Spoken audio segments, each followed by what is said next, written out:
That dick is too good. Was it though? Is it too good? Or are you hanging on? Are you trauma bonded, Juno? Have you ever been victimized by New Age spirituality? We've been waiting for you. We've been waiting. You're gonna want to listen up. I'm Megan, an intuitive life coach and Reiki master. I'm Ryan, a professional astrologer, and we want to show you what spirituality is by talking about what it is not. Con artist. Yes. Snake oil salesman. There are so many susceptible people out there. And then they're tainted. They're ruined. They don't want to come back to spirituality. We still have a lot to learn, and we will humble ourselves and learn, I think, every freaking day. This is Clairanoyance, a podcast of spiritual interference. Ooh, brother. Ooh. That's the energy of August. What? Ooh, brother. Ooh. Ooh, yeah. I remember. I was like, what is this reference? We've been catching up a little bit. I feel like we just did like a very abbreviated catch up, and it kind of put me into a nice little mood. Put it into a rhythm because there's chaos everywhere. Well, I don't know. Always.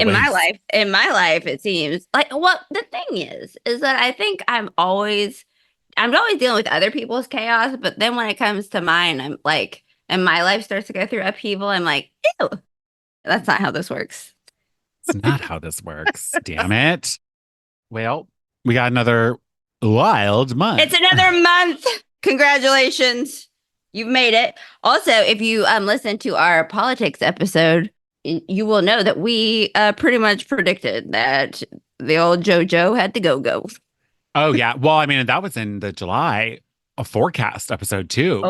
We really went hard on the astrology with that, like, especially like calling out like the violence, aka like Trump. Bloop. Like there was some like really interesting stuff in that. Yeah, I like how I let myself into this. You're the one who like transcribes. No, but you're like energetically like in it all. Like, I mean, you have the same exact sentiment. And all I know is that August, August is just like a lion.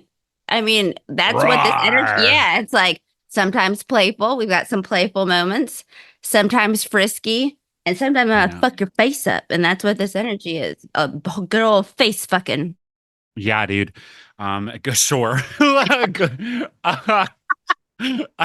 Right on. That's astrological jargon for anybody who doesn't. We won't get into that. That's technical. So the theme is for better or worse. For better, for worse. It's in many ways an interesting extension of last month. My predictions, I feel like astrologically have actually been like stupid on point lately. So yeah.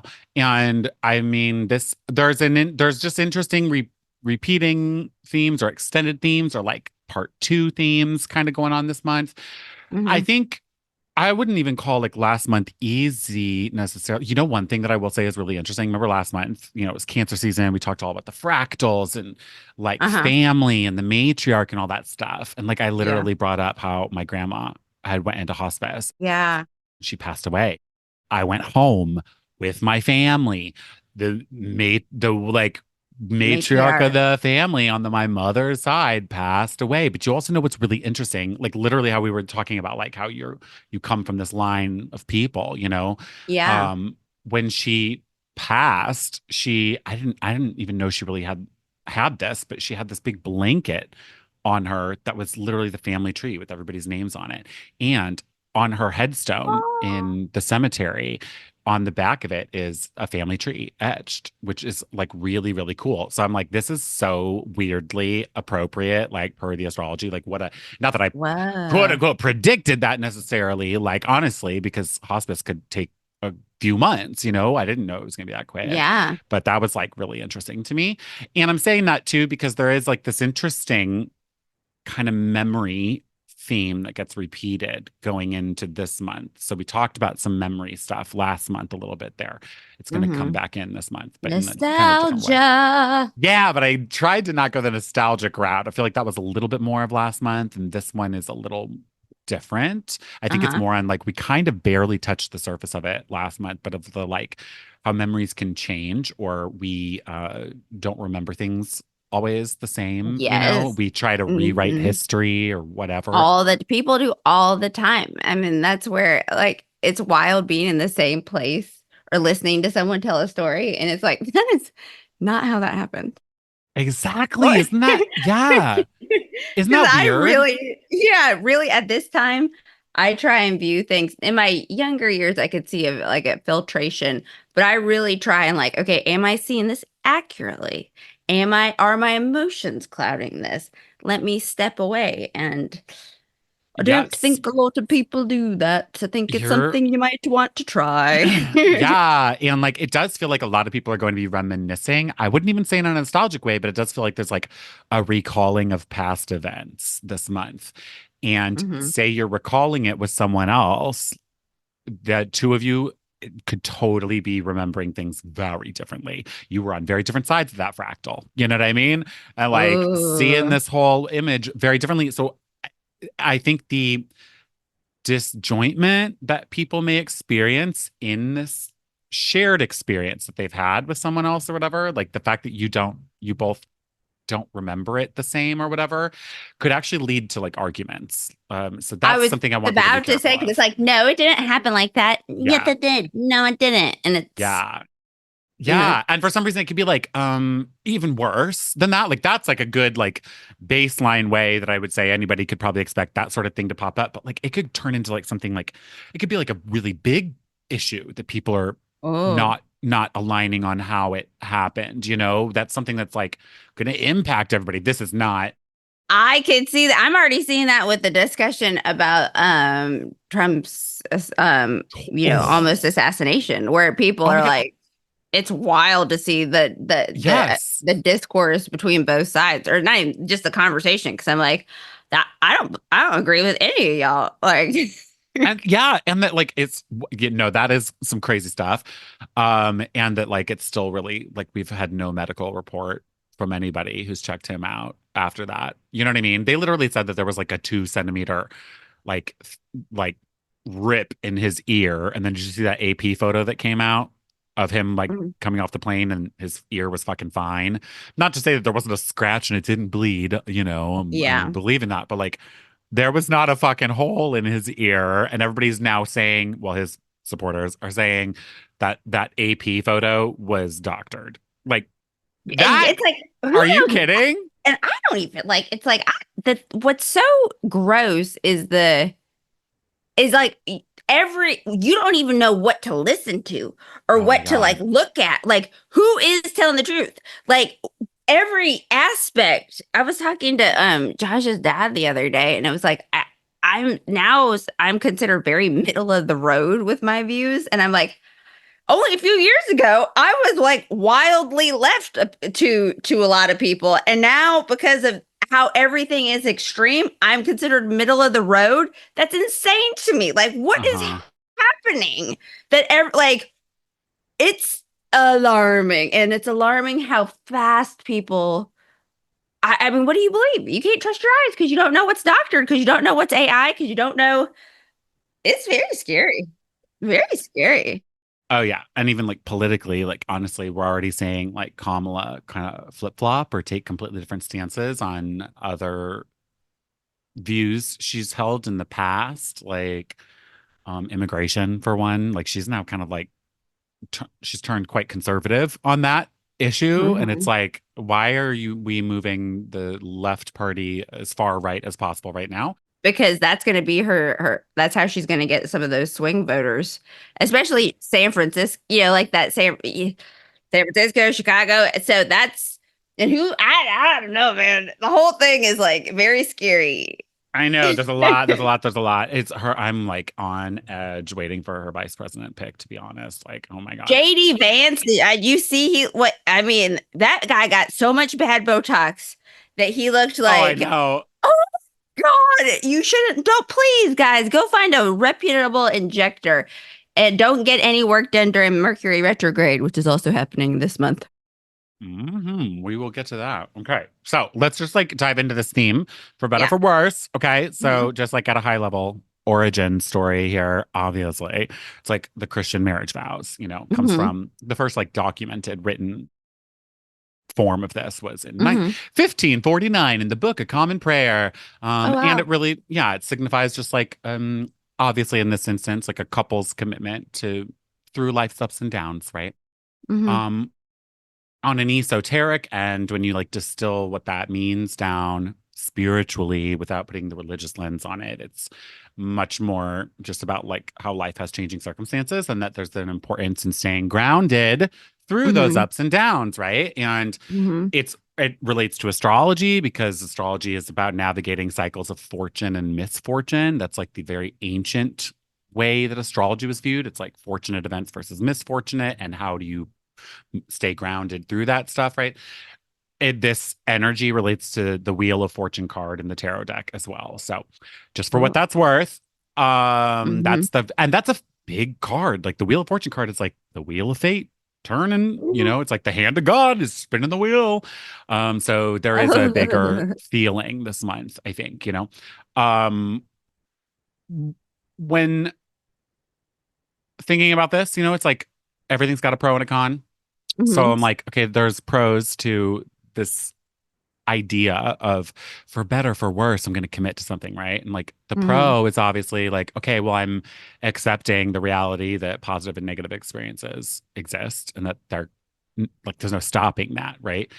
Mm-hmm. Um, and then the negative side of that, though, is that it can, if you're too resolute, I guess, in that, the complacency and the acceptance of harmful situations, right? Or Boy, I'm about to by the time this episode drops, so tomorrow, I'm actually assisting a dear friend get out a file file some eviction papers to get a parasite out of her life, meeting her at mm, 10:30 in at the courthouse. And she has but she just became so depressed and complacent in this situation with this disgusting human being who is taking up valuable resources like air and needs to just be exterminated from Earth. Truly, he's that fucking disgusting of an individual. So that is so on point because literally 10:30 tomorrow morning, I'm rolling to the courthouse so we can file these papers and and kickstart her life. hmm yeah, And I see, like love you, that's baby. Yeah, if she listens. yeah, and like that's important because it's like, okay, if you were staunchly like for better for worse, JD Vance, like he doesn't think marriages should ever end under any circumstance, period, right? The like that brings in moral and ethical issues, right? And so like there's like a moral feeling to it where it's like I want to stay committed and supportive of someone I love. Like that's a moral I have, or something I love. I'm committed to this. That's a moral. Cool. But then Hmm. ethically, there's a problem because it's like, well, to what extent does that commitment go? Like, especially if it's involving something like abuse, right? Like Yeah. that's like not okay. So morally and ethically, you got to look at this kind of energy differently. Like it's a very noble thing, I think, to like operate from a for better for worse mentality. I'm sticking through this, like cool, perseverant, love it. Like I'm gonna make it work. But there's also like a lot of strength and courage in knowing when it's time to call it quits or give up, cut your losses, let something go, right? And we'll be discussing that on more greater detail later, Yeah. later, folks. hmm Yeah, but it's an antiquated system as far as I'm concerned. Like, don't give up on yourself for better or for worse with yourself. But I think anything outside of that should be you need to be able to move on so you can live into the best expression of yourself, no matter how hard that is. Yes, yes, it's about that. Absolutely. Self-preservation. But how can you Mm-hmm. then balance that with mutual respect? Like, how can you allow yourself to be the best you possible, but also the other person? And if the two of you are not seeing eye to eye, what's best for both parties, the for better for both can be a Mm-hmm. separation. So, and look, I'm taking this on like a relational end right now. It is quite relational this month. I'm not going to lie, but you're in relationship with everything. I'm in relationship with the iced coffee I'm drinking right now. Like I was I'm about to loving my say, iced coffee yeah. at the moment. But like, it really is like you're looking at what you're committed to, Mm-hmm. How much? And are you willing to withstand any Mm-hmm. obstacles you're facing right now? Or are you at a juncture in that relationship where you're like, we gotta really maybe go other separate ways. Like this iced coffee's not Or good for we me need, or yeah, my we need to nerves. evolve. Yeah, we need to evolve into a new expression of what we're doing. And that's a Yes, possibility too. It's not always totally. necessarily having to, like split ways, but do we evolve into a new expression? But that also requires maturity. And some of y'all need to get, like, you got to be emotionally mature. This week, this month. God, please, if you listen to me about anything, take a moment before you fucking react, guys. Oh I mean, God, yeah. how many times have I said, pause for the cause? Listen to me. I recorded this morning a full ass anger meltdown that I'm going to like put on the internet to show what I mean because I wanted to fuck someone up at 5:15 this morning. I was this close. Yeah, I'm gonna put it out there. We need to not Like, do that. See, August 1st, like clockwork. Megan's like, for worse. but it was like so many people are like, what do you mean? Like, catch your emotion, feel your emotion, but don't act on that. Cause I mean, I'm angry, rage crying. I'm like, I want to fuck him up. And I was Yeah. like, and then you see me move through it. And I was like, this is embarrassing, but also helpful. hmm And I'll also say I like what you said about how it can be just be an evolution of the current Yeah. commitment or relationship, right? But I think in order to adequately evolve, or at least this month, it feels like, in order to really take things to a different space, there is a ending or departure Kabosh. from what was, right? Like the existing relationship is something that needs to be decided between you and that other person or whatever it is. There needs to be this like understanding Mhm. like yeah, we have to leave that behind. That isn't working anymore. So now it's an evolution and we're going to Yeah. commit for better, for worse, commit, go for it. But there is a leaving of what you knew there. Um, so I have like three kind of pop culture sort of references here that are really interesting. I'm gonna run through the first two really quickly, but it all ties together. It's gonna sound kind of weird at first though, but like trust me, I think this is so cool. Okay, so Eternal Sunshine of the Spotless Mind. Have you seen it? Jim Forever. Carrey Yes. movie? Yeah, I know. A Yes. lot of Yes. Yes. people. Yes. Yes. Yes. Yes. So Yes. all I want to say here is like this one definitely has to do with memory a little bit, okay? Uh-huh. So it's like a couple and they decide like they don't want to remember each other anymore. They definitely did not choose for better for worse, right? So they start erasing their minds. Long story short, as that happens, they start basically like repeating old mistakes again, like going back to these problems that they had, but they're experiencing it in a new way and realizing like they wanted to erase each other from their minds because it was pain, right? But Oh, as they start to do that, they go back and start reliving these moments together essentially, and they're realizing like yeah, that sucked, but they're starting to have fun with it. So it's like this idea that pain and happiness coexist. You need them both. duh. um yeah, right.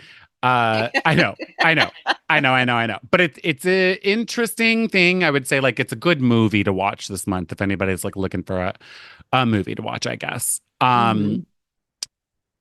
And okay, so then the second thing I want to say is something more like scientific. It's called mirror neurons, which were Ooh. it's a type of neuron in the brain. Mhm. That was discovered like 30-ish years ago about and it's really interesting. So I'm just reading this of like what the actual definition is. It's a neuron that fires both when an animal acts and when the animal observes the same action performed by another. The neuron mirrors the behavior of the other as if the observer is the one doing the action themselves. Really interesting, right? So why I'm saying this is important, especially with all the misunderstandings and conundrums and what fights and whatever that could happen this month. This was found in animals, but the human implications of mirror neurons is kind of still a contested and new thing. People are still studying this or whatever, but there are You're so two. smart. Let me look at you. Like this theme's So It's smart. super So cool. smart. But wait until the next thing. Okay. So the human, like, why mirror neurons exist are like kind of twofold that they think. One is it helps humans understand the actions and intentions of other people, right? Like if I see you Mhm. doing something and I'm observing it, it clicks in my head as if I'm doing it. So then I understand why you're doing that. You know what I mean? That's interesting. But then the other thing is that there's scientists that think it's the basis for our ability to empathize, like our capacity for empathy is reliant on mirror neurons. If I understand your actions and intentions and why you're doing what you do, why you say what you say, because the mirror neurons are firing the same, then I can empathize with you and why you made that move, even if it was a move that was like against me for some reason. I could understand why that move I was totally made. agree with that. And also this morning why I didn't go into and like fuck this motherfucker up because I even though my feelings were hurt, I was like, I get why you said what you said. It hurt my feelings. But yeah, if you can understand why someone is operating or just put yourself in their shoes. That's why I'm good at what I do because I can get to where you're at. I don't agree with a lot of things anybody does, but I can see where it is and then from there I'm able to help you get to the path that you want to get to. So I Hmm. absolutely and now I got a freaking scientific name for it. Thank you, mirror Yeah, neuron. What's yes, up? mirror neurons. I know, it's fascinating, right? Okay, so Yeah. here's like the bulk of the meat of what I'm getting at and things tied together with this final thing. So, Hmm. go figure. This isn't even where I came up with the theme from. I came up with the theme and then realized that this even existed because I was doing research on the theme. Okay, so there's this comic book, but it's so crazy how this fits. Okay, so there's a comic strip called For Better or For Worse by Lynn Johnston. Hmm. This, which is like a big famous comic. If you like look it up, a lot of people might, I'll link it below in the show notes for anybody who wants to like go see like the archive or something. But it's like definitely what it was global, and still is. I think it gets reprinted a lot still. It ran from 1979 until 2008. So this is like a Whoa. long thing. This is a really, really interesting comic strip because it parallels nicely with her marriage with her husband. I'm trying to figure out how to say this in like the most succinct, logical way possible. So she met and married her husband, Rod, before the comic strip started. Okay. Um, and then the comic strip starts and 1979, all the way back then. And it was a standout comic because you watch the characters age for that for decades. You literally Wow. grow old with these characters. And she infused a lot of her own life stories and experiences, including like her kids' experiences, into the stories of these comic characters. It wasn't perfect, like it wasn't an exact representation of her life, and she changed a lot of the storylines or outcomes of things, but she like, there were funny things, there are like very sad things that happen in this. She just like kept it real, and it was really cool to watch, like to grow up with the characters as they did, like Yeah. very interesting. um and she had like controversial storylines in there. Okay, so I'm so like she would, for example, one of her friends came out in real life. She then made one of the characters come out. When that happened, she had this loyal fan base of people who were committed to seeing every comic book Yeah. strip. And when she did that, it was early. Like, I mean, a lot of gay rights, like Free being Ellen. okay. Yeah, dude. And she received, like she said, thousands of emails or notes from people basically being like so offended, right? And so there was an interesting like, are you sticking with the comic though, for better or for worse? Like, this is what happened. This is the Yeah. storyline now. You're going to deal with the character or not? Or is that the make or break for you? You're going to break off from reading my comic now because one of the characters came out. Um, Another one that just shows like the emotional commitment people Reaction. had to this Yeah. was there was a dog that grew up as well with the family. And at 14 years old, the dog, she killed off the dog. And she was friends with the guy who wrote Peanuts. What's his name? I keep forgetting it. Charles Charles. Schultz. Charles, yes. Yeah. Um, and she had tipped him off like, I'm going to kill the dog, and he like he threw a fit. He was like, I'm gonna make Snoopy get hit by a car if you kill off Oh your my dog. Like, do God. not. So like people were like upset. And so she Bro, like, you can't do that to Snoopy. Snoopy's dude, like, I know, you obviously know, it didn't. silly guy. But I know. Um but like Don't be so emotional, Charles. I'm gonna kill Snoopy. My I God. know. But that's the interesting thing with this comic. And like you I get love it. attached over Yeah. time. You watch each other grow. You watch these characters grow, right? The thing you're in relationship with, you grow and evolve with it over time, just like people did with these comics. And so she ended up Hmm. not telling him when she was going to kill the dog off, and she just did it. And again, it caused a lot of like hurt in a lot of her fans. So I think that was like really interesting that I guess there was like that commitment and people had to kind of decide, do I want to continue reading this or not? Like, am I sticking with the comic for better or Yeah. worse through better and Hmm. worse? Am I going to stick with it or not?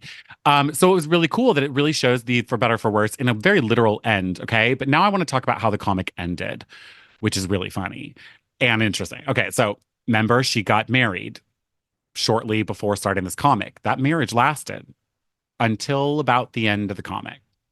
Okay. Interestingly, there was like a separation that was announced, and then Uh, and it was like very like weird, she like killed off the husband. no, no. Toodaloo. uh well, and here's what's also interesting. So like I don't want to like be gossipy and spreading rumors or something, because this is kind of unconfirmed, but this is a weird thing, and why the memory aspect, eternal sunshine of the spotless mind, Hmm. comes into play here too. She has a disorder. I forget what it's called, but she cannot remember events clearly in her past. So there's a lot of like contradictory accounts of what actually has gone on in her life. Oh, But there's wow. like substantial evidence that basically why her and her husband Rod broke up is because he came into the kitchen one day and basically was like, I'm having an affair. You know who the other person is. I don't love you anymore. Boom. And then they separated. And so that's an account that is like, you can see it online. She herself has never, she or him have never publicly stated this, but with her, it's kind of hard because the memory is fuzzy. It's like you don't, she can't really adequately recall a lot.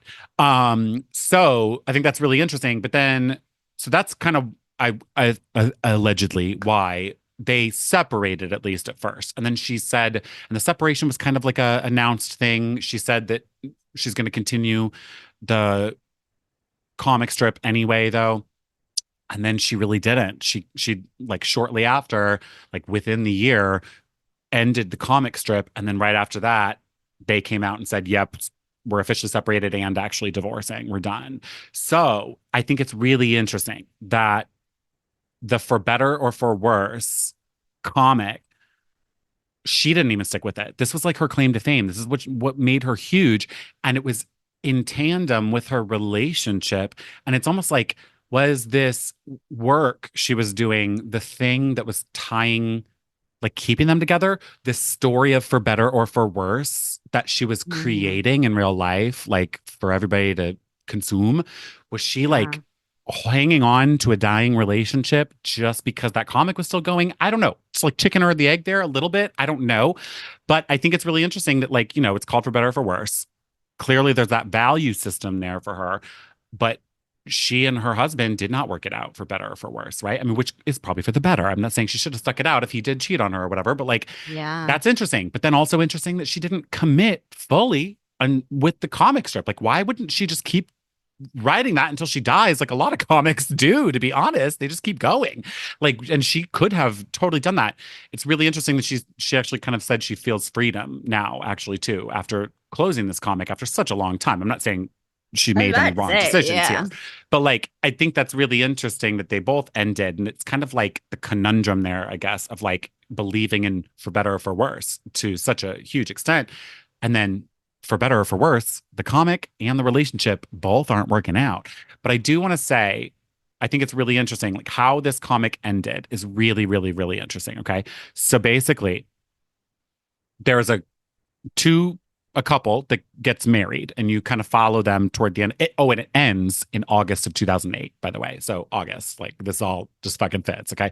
But So there are these two characters, Elizabeth and Anthony, and they're carrying out wedding plans. And then there's the whole wedding ceremony, basically, that happens in late August. And it's a great wedding. However, Grandpa Jim has a heart attack. And so they get word of this, obviously. And after the ceremony, they go to the hospital to see their grandpa, where their step grandma, Iris, is also Mhm. there tending to him. Jim can't say more than like yes and no. Like he's like a vegetable at this point. Like, what's the point of your partner? Essentially, it's kind of like a Mhm. hyperbolic way of me saying this. But Iris is there at his side for better for worse, right? And Elizabeth and Anthony are there, like kind of conversing with Iris, and they're like very touched by her dedication to Jim in these moments of life. And so she starts offering like advice for them, the newlyweds, right? And the whole comic strip ends on this quote, which I think is very beautiful. She says, "It's a promise that should last a lifetime. It defines you as a person and describes your soul. It's a promise to be there, one for the other, no matter what happens, no matter who falls, for better or worse, my dears, for better or for worse." I think that's really cool because yeah, she's just saying like one for the other, but like she felt the need to write this as her marriage is falling apart.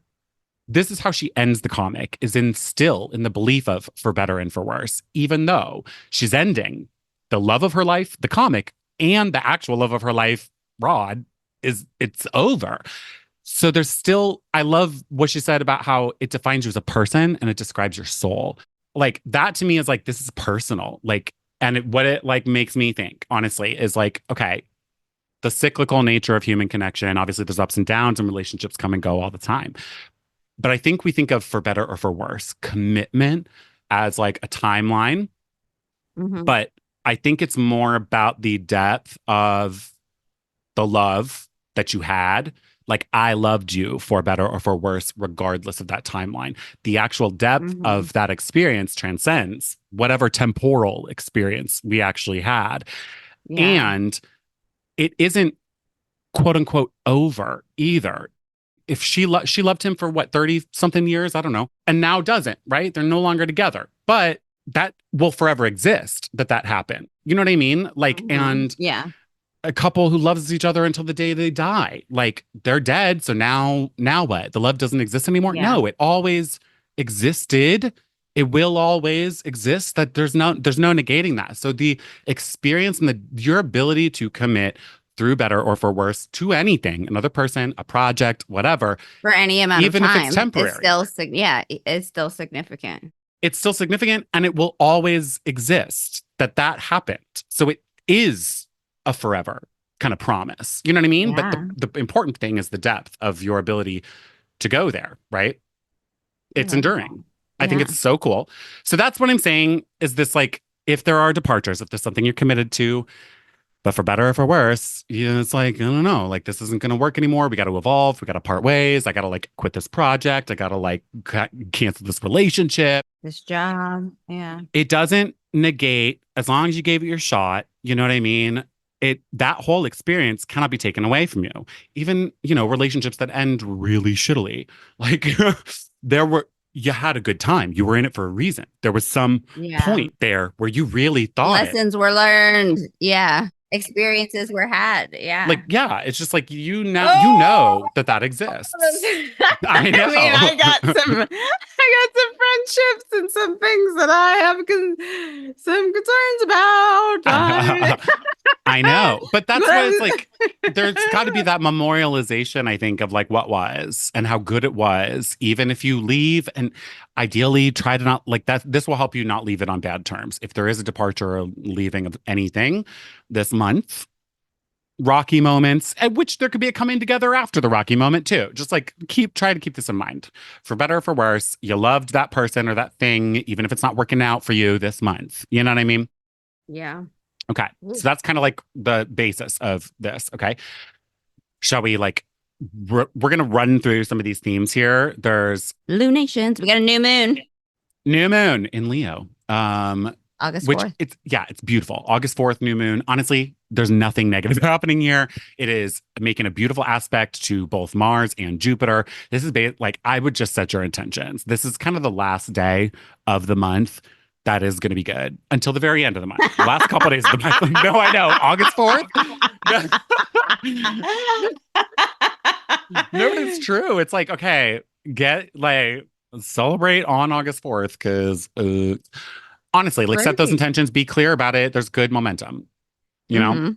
And that's really all I got to say about it. Leo is about what you love. It's the heart. It rules your passions, your creative energy, your romantic energy. Like Leo is your authenticity. I love Leos and I love Leo risings. And, then we got a full moon August 19th. That's a very special day to me. So it's a special day to you? Yeah. That's the day that I had my like spiritual awakening. Like my whole so back in 2011 and where we talked about it in episode 2, I think, where shit went down and it was time to go. So, and it's also my friend Val's birthday. So yeah, August 19th is that's a game changer. Oh, wow. Also real quick side note, I can't believe I never even thought about this. What?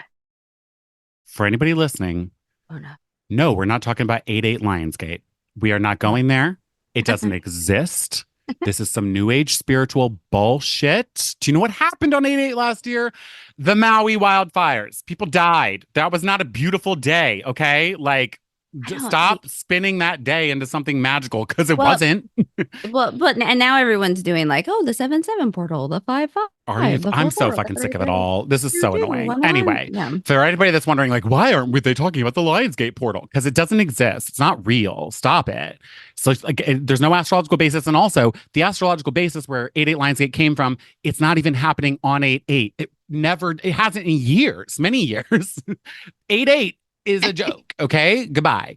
Just nice numbers. Just nice numbers. Yes. So here's all I want to say right now about August 19th. Tense. It's the worst day of the month. The worst day of the month. After Megan's like, this is a special day for me. And also it's the day after my retreat ends. So 16th through the 18th. So the girls are going home the 19th to really, we're going to be doing work. And also, and the 19th is the culmination, right? So, and there's like 5 days leading up to the 19th that are particularly tense, and there's like a momentum building. My butthole is puckering. Yeah. Like it's just, yes, 19th technically is the worst day of the month, but there's like a build up to this like kind of feeling. That's kind of the biggest thing I want to say for right now about August 19th. It's a full moon on the 19th, but there's a lot of other reasons happening that day that make that day we're gonna tricky.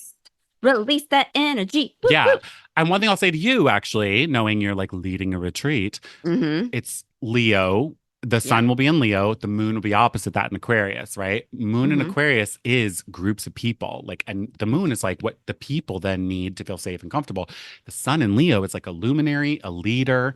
So there is this feeling of heightened emotion from a group directed toward a leader. So if you're in any position of leadership, you want to be extra careful this month with how you're treating the people around you, right? That's kind of a big vibe. Like I definitely will see this. We will see go figure. The 19th is the day that the Democratic National Convention begins. So go fucking figure. You know what? We will see opposition to leadership. Well, they don't got to worry about that because I take my position. Yeah, I mean, like seriously. I don't worry about that. Example. I'm worried for those who want to act up. I'm worried about you. If you want to act up, please don't. Please be in your P's and Q's. Please. Okay. God, don't make me. All right. I know. So we'll jump back to the 19th in just a minute, but first I want to go through the 5 planets changing signs. I'm just going to quickly say what planets are changing signs, Venus, and then we're going to focus on one of them. Practical love. On the 4th. Practical love. Well, and that's adding, right? Venus, planet of relationship, technically. But Venus doesn't like Virgo. It's like her least favorite sign to be in. She's considered to be in her fall here. And this is really interesting because Venus has actually been invisible in the sky lately. So at the right now, actually, as of recording this, end of July, early August, Venus is emerging again. she does this funny thing. We've talked about it in a much like an episode like last year, where Yeah, I she'll remember emerge this. as a morning star or an evening star. She's finally emerging right now as an evening star right after the sun sets. She'll be like on the western horizon, a very bright, shiny jewel in the sky. And she likes to be the evening star the most. So after being hidden away in Hades and hell, the underworld, Oh technically, God. it's like Persephone coming up and like, here I am, shining and beautiful and like just like ravishing in the nighttime, but she doesn't feel good. Venus and Virgo, she's Yeah, because I mean, self-critical. yeah, let me fold. Yeah, you know what? And I told you this before that I just attract a whole bunch of people with Venus like in Virgo. And it's like, and my Venus in Aries is like, thank you for folding my sock. you know. Yeah, no, for sure. I know. Yeah. But Venus and Virgo is like going to be pissed if, your socks are out of order. Like they're so fucking nitpicky, Yeah, organized about everything. But it's like, it's funny that Venus shows up right and then moves in, like ready to be on display, like really wanting to after being hidden away. It's like she's been preparing to emerge as a pretty woman. There is a lot of feminine energy again this month, by the way. Mhm. And then she moves into Virgo. It's like, to me, it feels like you spent a ton of time trying to fit into that wedding dress or something, right? And now the day comes and you're like, I still don't fucking fit, bitch. I don't look good. I Oh don't like no. this. You know what I mean? It's like that kind of Oh feeling of like, I didn't no. put in the work. And now I'm like pissed. And now you're like taking it out on yourself. And you think everybody else is being critical of you. And you're probably taking it out on other people too. You're being Oh critical of everybody no. else unnecessarily Oh so. no, don't do Venus and it. Virgo is like real nitpicky on an aesthetic end, nitpicky about lovers and the people it loves the most. Um, Woo. not super pretty. And financially, there can be a lot of like frustrating difficulty. You want to like hone in on things. I guess financially, it's not as bad. It's good. It can be very productive if you're not trying to like make huge expenses. Like optimize, little stuff, details. It's Mm-hmm. okay. Um, then on August 9th, Juno enters Libra. We're going to talk about this in a minute. Okay. This is important. We never talk Mm-hmm. about Juno. Okay. August 14th, Mercury is retrograde at this point. It's going to Mm-hmm. enter Leo. It backs up from Virgo into Leo. That's on August 14th. More on that as well in a minute. Uh, Mm-hmm. on August 22nd, the sun enters Virgo. Virgo season. Okay. We don't need to like deep We dive into know about Virgo. this. Yeah, we Thank know you. about you. Yeah. Yeah. And then August 29th, thank God, Venus enters Libra. Venus rules Libra. Oh, This is a yeah, good thing. she's So there happy is to be like, home. yeah, there's like resolve happening. I want to let everybody know that right now. There is resolve relationally, financially happening at the end of the month. And I think going into September too. I like September actually. So, for better or for worse, can you put up with it or not? If you put up with it, I think you'll be happy that you did. If you don't, I think you'll be happy at the end of the month. It can be a hard Mm-hmm. thing to like realize I can't do this anymore or something, but you'll be okay. So I want to talk about Juno entering Libra on August 9th. This is not something Mm-hmm. we talk about often. It's an asteroid, but it's an asteroid that's, Asteroid. yeah, Yeah. it's between Mars and Jupiter. So it's close to us. And it's one of the Oh. four main asteroids that we ever talk about in astrology. I think, we've been doing this shit for a long time now that we can go a little deeper. And this is an interesting one because it will be in Libra until November. So this is actually like going to be a longer Whoa. thing happening. Yeah. Okay. So Juno is the Roman goddess of love and marriage. Mm-hmm. This is interesting because people always think of Venus that way, right? Venus is relationships and love and all that shit. Sure, but there's a serious difference between the two of them, okay? Mm-hmm. So whereas Juno would be like more monogamous, Venus would be more like polyamorous, like non-committal. Like Venus can have hookups, Juno's You like, gonna no, match my I'm freak? committed. Yeah, you're gonna match my freak. Venus will, Juno will not. Okay. Juno's conservative, Venus is progressive. Like I would say Mm. Juno's more about like what you need, like non-negotiables in a relationship, and Venus is more Mm. negotiable. Venus is the diplomat. Um, Juno is not very sexy. Like the goddess was very Mm. jealous of Venus, actually. Venus is Oh. gorgeous, like stunning. So Juno more serious, Venus more pleasurable. This is important. I'm bringing this up because Juno is in Libra, Venus's sign. Okay. She's like, we're here to get some order. You Yeah. understand? Ain't no playing around here. Yeah. And she's Oh. good. Like she actually kind of deals with she's like the goddess of compromise too and fairness. Like Oh, she okay. does relate to Libra energy in general. And normally this would be very good, but Venus is in fucking Virgo this month. She's like, I don't care. I don't want to compromise. I'm gonna fight you. Yeah. So Juno in Libra is responding to, answering to really this Venus that's not having a good time right now. So it just increases the idea or themes of like relationship turmoil, like commitment issues. To a Oh person or a no. project or whatever it is, right? So, and here's a funny thing. So Juno was Jupiter's wife mythologically, okay? Ju- prior to Juno becoming Jupiter's wife, Jupiter is Zeus, was like the king of the gods. Juno was looked at as like the goddess of the gods, basically, right? But then Jupiter's like, you're mine, bitch. And that's basically what she becomes known for then after that. She's like, she was still very respected for sure, but then she just becomes like wifey. So there's this like role of like wife put in the picture with Juno all of a sudden of like, I am Jupiter's, I am Zeus's woman, you know? And Jupiter was a playa. He repeatedly betrayed and humiliated her via infidelity, like a lot. Okay. So go figure how does that not relate to the Rod story with For Better and For Worse, the comic strip thing? Like there was Yes. isn't this kind of crazy?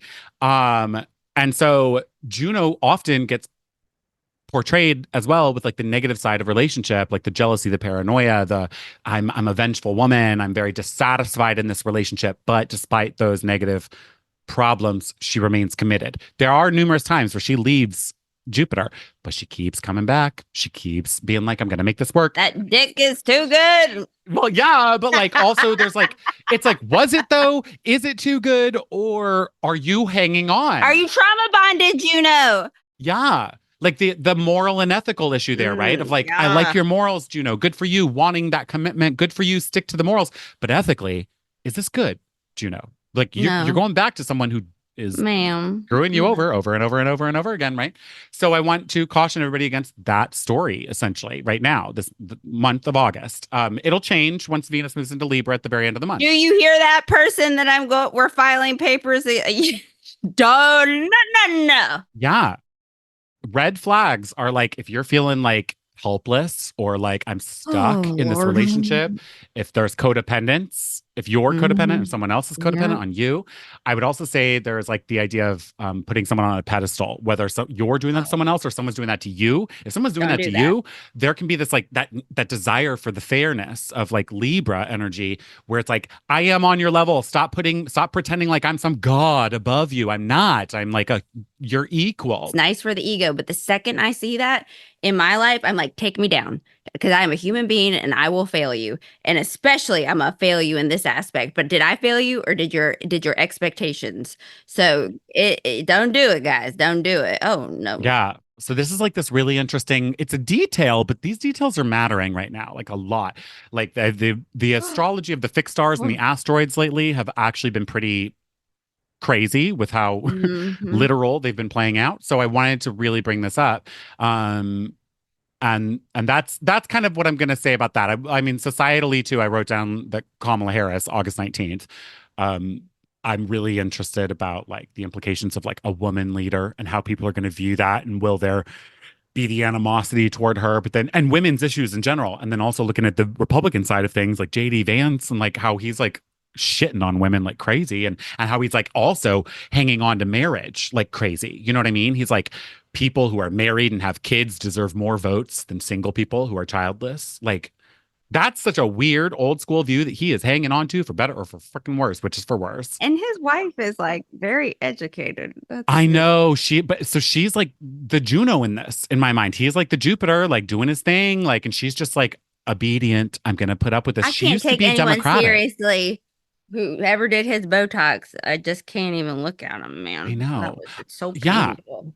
Oh my God, it's awful. I would also say do not improve yourself. If someone's critical of you this month, do not adjust who you are because of what they said. Do it because you want to, but also be careful about any aesthetic improvements or developments that you try to take on this month, unless it's a reoccurring thing, like something you've always done. Cool, Yeah. keep it going, but don't switch up your look this month. Wait until after August 29th, once Venus enters Libra. At that point, aesthetics, beauty, changing the self, it's all going to get a lot better. Okay. Oh. So that's that.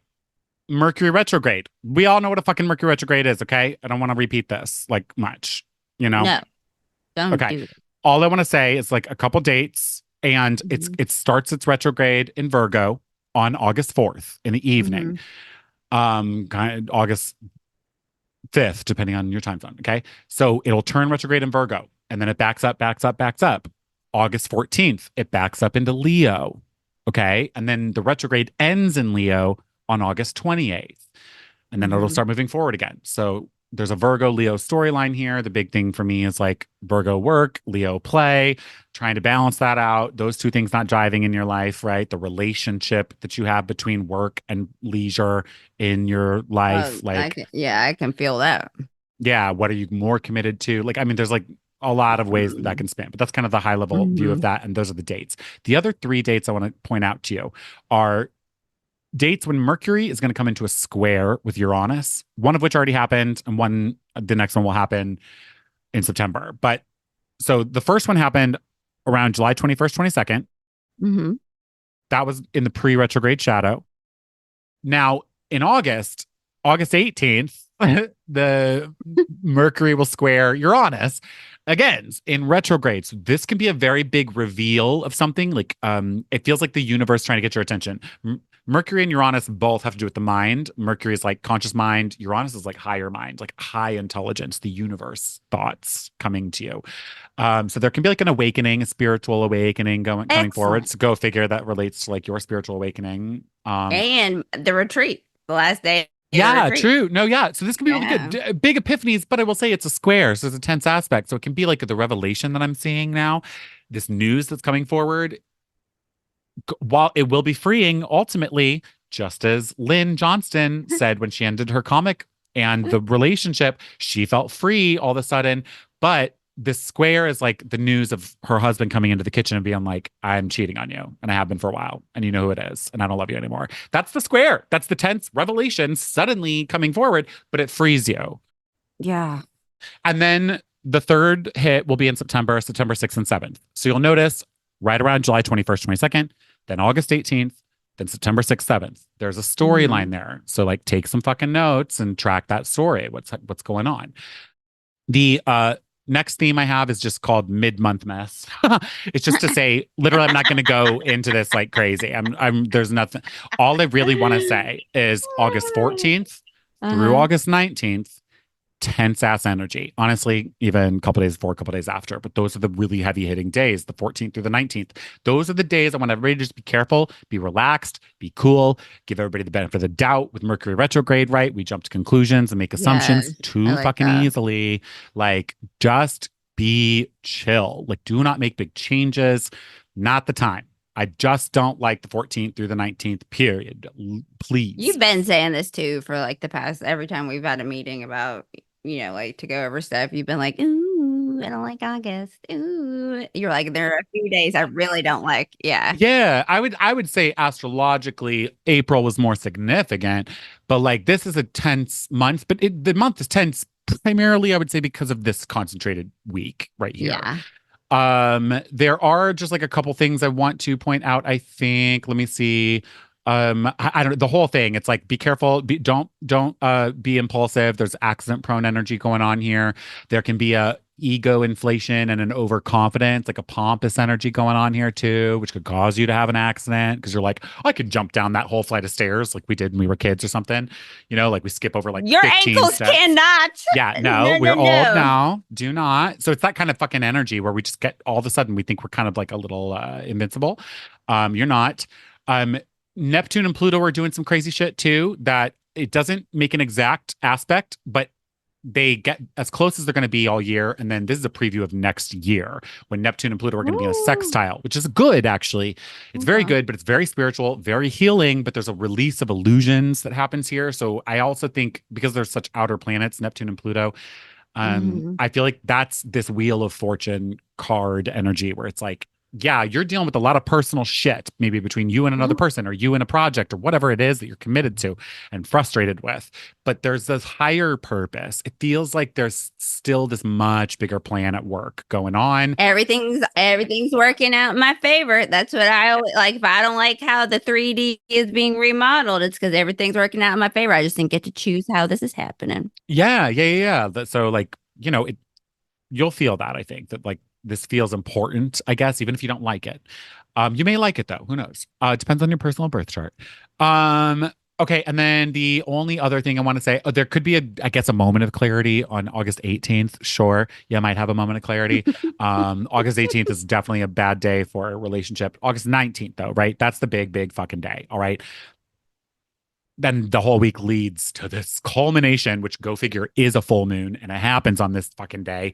The moon's is like max capacity. I cannot handle any fucking more. Okay. It happens on August 19th. Jesus, why? But Venus is going to oppose Saturn. Venus, in her least favorite sign, is opposing Saturn, which is never easy. That's hardship and hard lessons in relationship. Okay. Very big responsibilities and commitments that you might be reassessing at this point. Like you're realizing a relationship or a commitment is very burdensome for you right now, Oh, especially if you've had long-term investment in anything. You might be really looking at these things that you've stuck it out with for a very long time, and you're like, damn. Bro, these, I mean, like literally this everything. The discussion that we had before we got on with a Yeah. certain friend and what is happening. I'm like, oh, mate. And every sentence you say, it's like, you will be dealing with this, Megan Nicole Lund. I'm like, oh, great. Super duper. Yeah. So that's on August 19th. You've got Venus opposite Saturn, not fun relationship. Then there's also the Sun square Uranus, which can actually be like a ego hit too. Um, cool. Somebody making you feel less than, I guess, especially if you're leaning into that pompous side of things or you're overconfident for some fucking reason, you could easily get like knocked down. But you also should be open to unconventional solutions. If somebody's like throwing out an idea that seems out of left field and you're like, why the fuck? That makes no sense. Like that doesn't seem like it would apply. Listen to them. That's probably the idea that's most needed right now. Then you've got that full moon in Aquarius.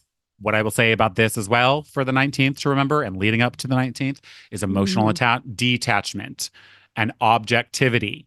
Those are really important. That will help you get clarity. You do not want to be emotionally invested in shit right now. Like you're not gonna be able to help it. But because I think you're so steeped in it, it's like pull yourself back, like as best as you can.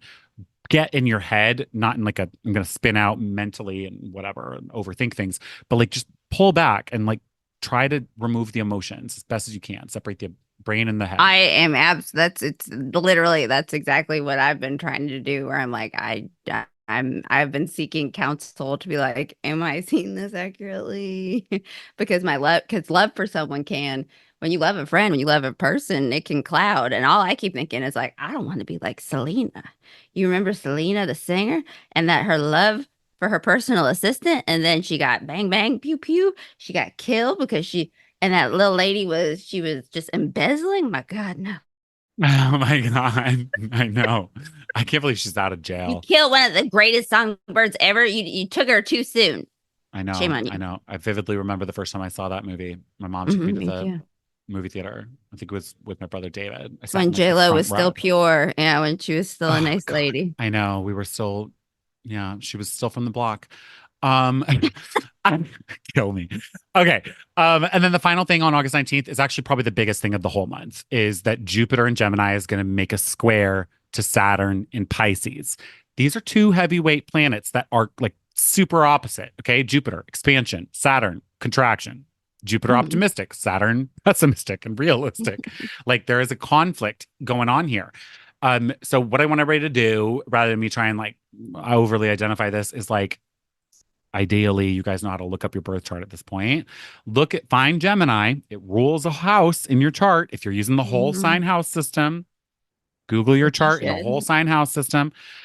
Find Gemini. What house does that rule?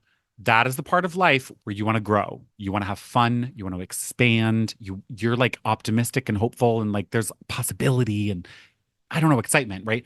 But then look at Pisces in your chart. Where is that? What house does that rule? That's where Saturn's like, So pause. let's okay. Pisces Sun, I think it's what am I know I don't need Pisces Sun, Gemini Moon, and then Big Daddy Saturn is ruling me because I'm a Capricorn rising. So this month is just all about some pure fuckery for me, Oh, eh? for sure. Well, yeah. And as like the Pisces sun, right? That's the external self. And the internal self is that Gemini moon, which is probably going to be, I think that you're going to be practicing just knowing you.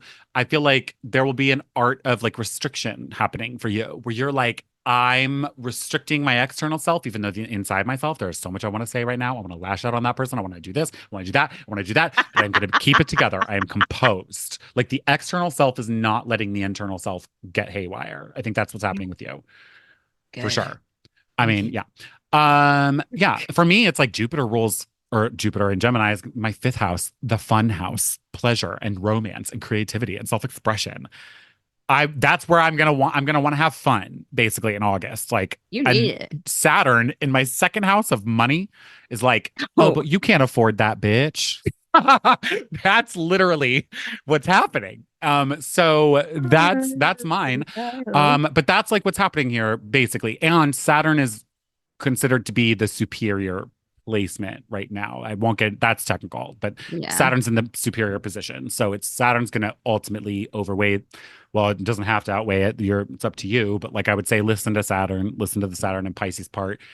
Do indulge a little bit, I guess, the Jupiter and Gemini. Try to make plans for it, be hopeful, but just don't go all fucking balls to the wall because you just can't. It's not going to work for some reason. Saturn's going to stop you. And then I'm saying this too, putting the emphasis on it. This is really active, like a lot of the month. This is going to be a couple weeks, but it's exact on August 19th.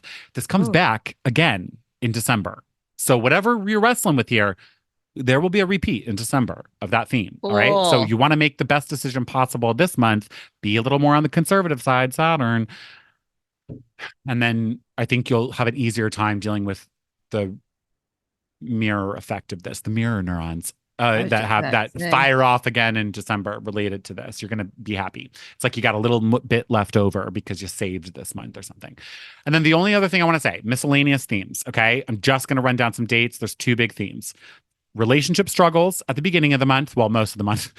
August 2nd in particular, not fun. August 22nd, not fun. Okay. After that, Mm-mm.